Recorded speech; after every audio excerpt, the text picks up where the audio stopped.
নমস্কাৰ মই প্ৰশান্ত বৰঠাকুৰ আপোনালোক সকলোকে মোৰ ইউটিউব চেনেল দ্য চেঞ্জলৈ স্বাগতম জনাইছোঁ।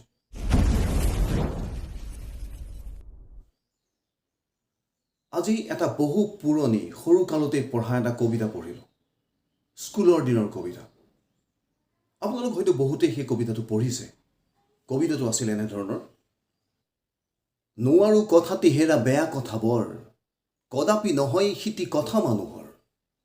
এলেহুৱা যিটো হয় নোৱাৰো সিটোৱে কয়, এলেহুৱা যিটো হয় নোৱাৰো সিটোৱে কয়, তেনেহ'লে তুমি কিয় নোৱাৰো বুলিবা, এলেহুৱা হৈ কিয় জীৱন ধৰিবা। ভাল নাম পাবলৈ যদি কৰা মন, ভাল নাম পাবলৈ যদি কৰা মন, তেনেহ'লে নুবুলিবা নোৱাৰো বচন। 10 জনে পাৰে যিটো তুমিও পাৰিবা সিটো, 10 জনে পাৰে যিটো তুমিও পাৰিবা সিটো, হেন জানি সাহ কৰি প্ৰাণ তাকি কৰা, এবাৰতে নোৱাৰিলে 100 বাৰে কৰা। ভাবি চাগে আচৰিত হৈছে যে ইমান পুৰণা সৰু কালতে পঢ়া এটা কবিতা আজি কিয় পাঠ কৰিছে। য়েছ ডিয়াৰ ভিউৱাৰ্ছ, যদি আপোনালোকে ভালদৰে চায় তেনেহ'লে আপোনালোকে গম পাব যে এই কবিতাটোতেই জীৱনৰ সফলতাৰ চাবিকাঠি লুকাই আছে।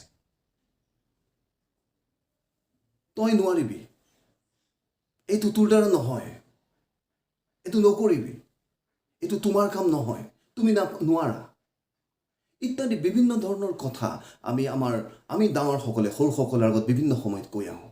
আৰু পৰৱৰ্তী পৰ্যায়ত সৰুসকলৰ মুখত, পৰৱৰ্তী পৰ্যায়ত তেওঁলোকৰ মুখত সেইটো হৈ উঠে, মই নোৱাৰোঁ, মোৰ দ্বাৰা নহ'ব, এইটো মোৰ কাম নহয়, মই নাজানো ইত্যাদি বিভিন্ন ধৰণৰ কথা। মই এই কথাটো ক'ব বিচাৰিছোঁ, আমাৰ ডাঙৰসকলৰ পৰা শুনা কিছুমান কথাই, কিছুমান শব্দই সৰুসকলৰ মনত বৰ বেলেগ ধৰণে প্ৰভাৱিত কৰে। আৰু সেই শব্দ আৰু সেই কথাৰ ওপৰতে ভিত্তি কৰি তেওঁলোকৰ কিন্তু পৰৱৰ্তী জীৱনত তেওঁলোকৰ মানসিকতাটো গঢ় লৈ উঠে। গতিকে আমি যেতিয়া কথা কওঁ, তেতিয়া আমি যেতিয়া তেওঁলোকৰ আগত কিবা শব্দ উচ্চাৰণ কৰোঁ, তেওঁলোকক কিবা পাৰিবা বা নোৱাৰিবা বুলি কওঁ, সেইটো সময়ত আমি actually we should be very careful, we should be very mindful what we are talking about, how we are behaving with them. Human brain to computer বুলি কয়।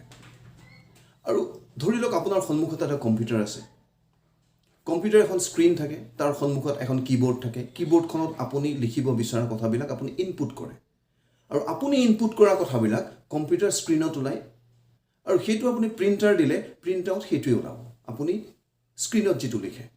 যদি আপুনি কম্পিউটাৰ কীবৰ্ডত আপুনি লিখে I am not a good person, I am not a good human being, স্ক্ৰীনত computer যিটো programming থাকে সেই কম্পিউটাৰ প্ৰগ্ৰেমিংটোৱে সেইটোৱে ধৰি ল'ব আৰু স্ক্ৰীনত ওলাব I am not A very good human being. আৰু সেইটো যদি আপুনি প্ৰিণ্ট আউট দিয়ে, তাৰ আউটপুটটো, তাৰ ৰিজাল্টটো কি ওলাব, I am not a good human being. কিন্তু তাৰ বিপৰীতে যদি আপুনি লিখে I am a very honest person, if you input that I am a very honest person, computer স্ক্ৰীনত কম্পিউটাৰ প্ৰগ্ৰেমিংটোৱে সেইটোৱে দেখাব যে I am a very honest person. আৰু যেতিয়া আপুনি প্ৰিণ্টাৰ দিব, যেতিয়া আপুনি প্ৰিণ্ট আউট দিব, প্ৰিণ্ট আউটতো একেই কথা ওলাব যে I am a very honest person. একেদৰে আমি ডাঙৰসকলে শিশুসকলৰ মনত যিটো ইনপুট কৰোঁ আমাৰ কথা আৰু কৰ্মৰ জৰিয়তে, সেই কথাখিনিয়ে তেওঁলোকৰ ছফ্টৱেৰতে, তেওঁলোকৰ ভিতৰত যিটো ছফ্টৱেৰ আছে সেই ছফ্টৱেৰটো সেইটোৱে ধৰি লয়, আৰু সেইমতে তেওঁলোকে ৰিজাল্টটো আমাৰ আগত প্ৰডিউচ কৰে, ৰিজাল্টটো সেইমতে আমি দেখা পাওঁ। গতিকে মই এইটো ক'ব বিচাৰিছোঁ যে human brain is just like a computer, it has its own software. সেই ছফ্টৱেৰটো আমি কি তাত ইনষ্টল কৰিছোঁ, কি ছফ্টৱেৰ ইনষ্টল কৰিছোঁ, আৰু সেই ছফ্টৱেৰটোত আমি সেই ব্ৰেইনটো, সেই মনটোৰ ভিতৰত আমি কি কথা আৰু শব্দৰে আমি প্ৰভাৱিত কৰিছোঁ, সেইটোৰ ওপৰত ভিত্তি কৰি শিশুজনৰ পৰৱৰ্তী সময়ত তেওঁলোকৰ মানসিকতা, তেওঁলোকৰ কৰ্মকাণ্ড, তেওঁলোকৰ বিহেভিয়াৰ, তেওঁলোকৰ কথা বতৰা, তেওঁলোকৰ কনফিডেন্স লেভেল সেইমতে বিল্ড হয়। একো নতুন কথা নহয়, সকলোৱে জানে। কথাখিনি শ্বেয়াৰ কৰিবলৈ মন গ'ল, কবিতাটো পঢ়োঁতে এই কথাখিনি মনলৈ আহিলে যে তাত কবিতাটোত কৈছে যে এলেহুৱা যিটো হয় নোৱাৰো সিটোৱে কয়। এতিয়া তেওঁ ল'ৰাটো বা শিশুজন এলেহুৱা হ'ব নে নহ'ব সেইটো সৰুকালত আমাৰ ডাঙৰসকলৰ ওপৰতে নিৰ্ভৰ কৰে।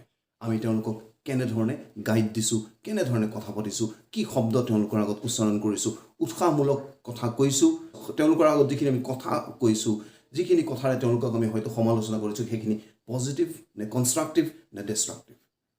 চ' থেংক ইউ ভিউৱাৰ্ছ, এইখিনি কথা আজি ক'বলগীয়া আছিল, আজি ক'লোঁ।